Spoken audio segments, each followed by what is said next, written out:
I was already on the floor when the radio crackled. It wasn't a call, just static, then a name.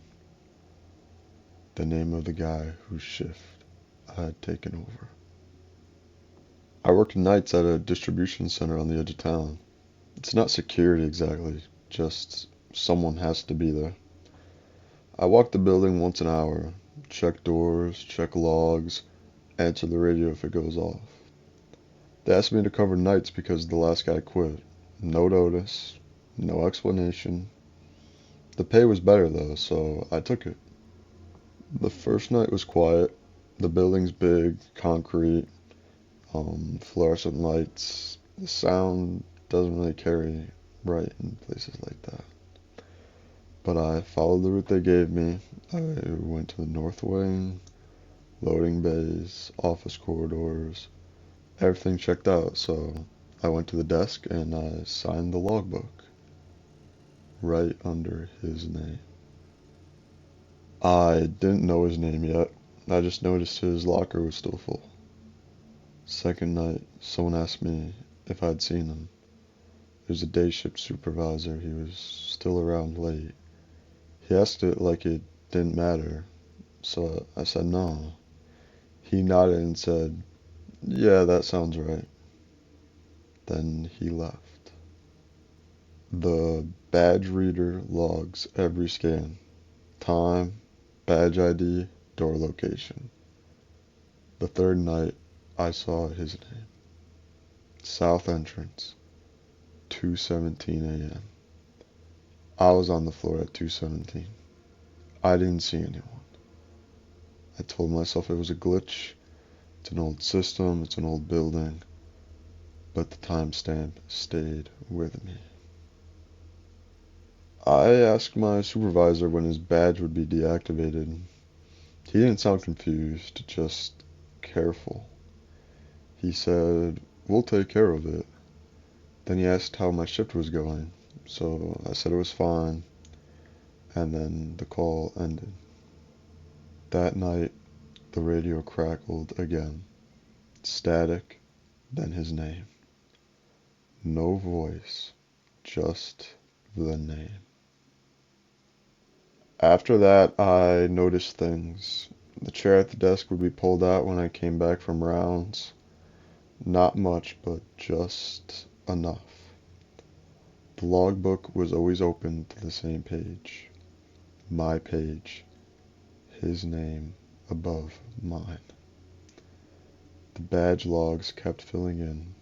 Same door, same time window, between 2 and 2:30, and always the south entrance. One night, I stood by the door and I waited. The hallway's long, so you can see the entrance from far away. Nothing happened. No footsteps, no sound. Later, the system showed a scan. 2:19 a.m. I was 10 feet from the reader. Someone left a cup on the desk. Not mine, but it was still warm. I asked another coworker about him, just his name, and she paused, and then she said, "He was good at nights." Not the past tense I was expecting. It was 2 weeks in when I noticed the schedule never changed. My name stayed next to his, almost like we were alternated. Then the radio turned on again, breathing this time. Slow, measured, and then a click. I stopped using it. It didn't help. The desk drawer was open every time I came back, even when I locked it. And then one night, the south entrance was unlocked. That door is always locked. I lock it myself. An hour later, it was unlocked again.